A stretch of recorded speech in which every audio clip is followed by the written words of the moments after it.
With borrowing rates still pretty low, you may be wondering if now's a good time to refinance your student loans. Our Allison Gormley tells us what's the deal with the interest rates and what you should know before you start applying. When it comes to student loans, the first thing you want to do is figure out what's private and what's federal. That's because each type has different things to consider.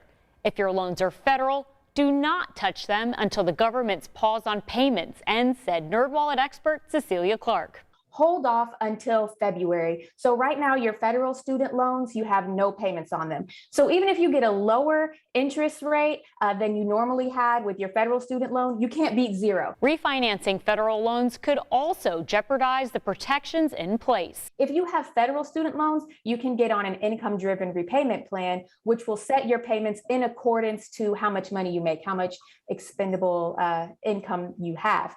That benefit is typically not available with private lenders. Now, as for private loans, Clark said now is a good time to refinance.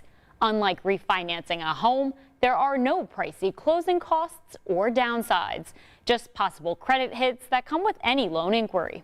If you are in a good financial position and you want to lower your student loan bill, pay your student loans off faster, or improve your debt to income ratio, then refinance could be a good option for you. If you decide to refinance your private loans, you'll be offered a fixed interest rate and a variable interest rate. But which one do you pick? It's really dependent on what your goals are, what your risk tolerance is, how flexible your finances are, and how soon you plan on tackling that debt. If it's going to take you 10, 15 years to pay it all back, fixed is better because your payments won't change.